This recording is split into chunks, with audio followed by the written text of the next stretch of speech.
Hey everyone, welcome to my channel. So I want to help anyone who's interested raise their credit score. So the tips that I give you, even if you have to write them down, they will work for you 100% if you follow my recommendations. So my credit score is 815 today. It's almost as high as it can get. I think the highest is 850. So for the last 10 years, I have had perfect credit. So I believe anywhere over 725, 750 is considered perfect credit. So to maintain a credit score of 800 and above, you really do have to be the epitome of responsibility. But that wasn't always the case. 15 years ago, it doesn't seem like that long to me, I had a credit score of 590. So I know what it feels like to be irresponsible, caught up in circumstances maybe, embarrassed by your credit score, because in the United States, you are your credit score. You're judged by your credit score, your worthiness, your trustworthiness, your ability to pay companies back, all based on your credit score. So let me show you some of my credit cards first. So I have about 9 or 10 credit cards. All of them have a zero balance. I do try to use some of the credit cards every now and then because if you don't, they will cancel you, believe it or not. So the Neiman Marcus credit card there had a $40,000 credit limit. I had it for 2 years, never used it. I don't buy high-end purchases. It's senseless to me. I invest in high-end companies, but I do not buy their merchandise. So the card sat there unused, and then I got a notice from them. If I don't use the card in 30 days, it's going to cancel. I was going to use it. I just forgot. They closed the account. No big deal. It did not affect my credit score. If it did, it was by a point or two. It really doesn't matter. My credit was still perfect. So 15 years ago, I did claim bankruptcy. So at that time, after I claimed bankruptcy, my credit score went from 590 to 615. It will raise your credit score because you're wiping all that negativity off your credit report. So of course, it's gonna go higher. My bankruptcy attorney advised me to apply for a Capital One credit card because they really work with people who have claimed bankruptcy and they will approve you more than likely. So here is a breakdown of my credit the last 15 years. I worked really hard. I took advantage of that second chance. I was grateful for it. And here I am 15 years later telling you how I did it. So here's another credit card, all zero balance. Really, I'm telling you, I don't mean to sound pompous, but you have to be the epitome of responsibility if you have 10 credit cards. So I have 9 or 10.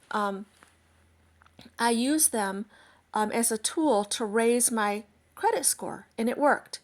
You have to have a way to raise your credit score, and a credit card is the perfect way to do it because it's going to report for you every single time you make a payment. Let's say, for instance, you have a Capital One credit card with a tiny credit limit of $2,000. If you were to go buy a McDonald's meal once a week or once a month and pay that off, your credit report is going to say 1 on-time payment, 2 on-time payments, 10 payments paid on time. It's going to report for you, and that is going to build your credit.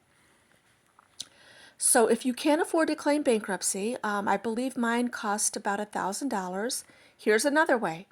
So you can obtain your credit report for free online, and anything on there, even if you actually owe these companies, you can dispute it.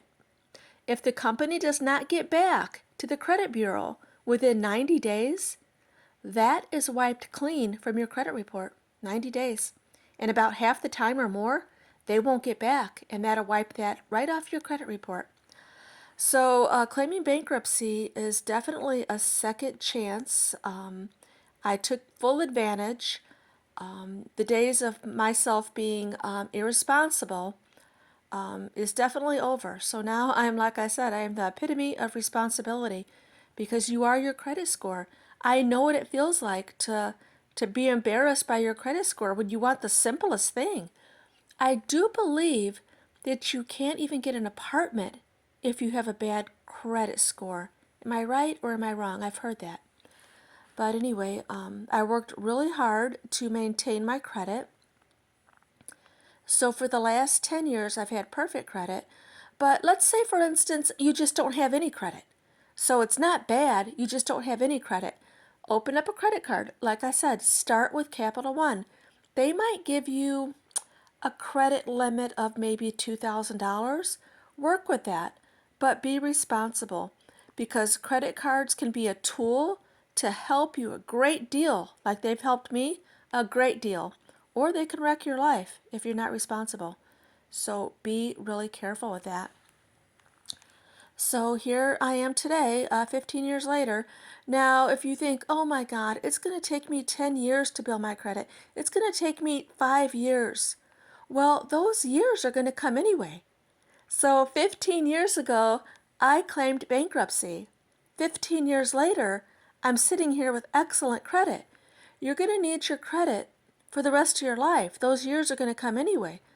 I can go into any dealership and get any car I want with zero down payment. They don't ask me for any money because it's your, it's your credit score is your trustworthiness. It really is. So with that being said, that's basically what you need to do. You need to access your credit report, dispute some charges on your credit report, get them wiped clean if you can't afford a bankruptcy, which is typically around $1,000, and start building your credit. We've all had bad credit at one time, because we're irresponsible. When you're young, sometimes you don't think you're going to need the credit or, whatever the reason, whatever your circumstance is. It doesn't mean that you're irresponsible. Maybe you had good intentions. I really did. When I was in my 20s and early 30s, I wanted a credit card. I wanted to be responsible. Things happen. But since then, I took this second chance and I was grateful for it. I took full advantage of it. And as you can see today, I maintain a credit score of 815. So if it ever reaches 850, I don't know, does anybody have an 850 credit score? I'm going to look that up. So regardless, I'm not going to get anything different, whether I have a 750 credit score or 815. It's still considered perfect. Thanks for watching. Bye.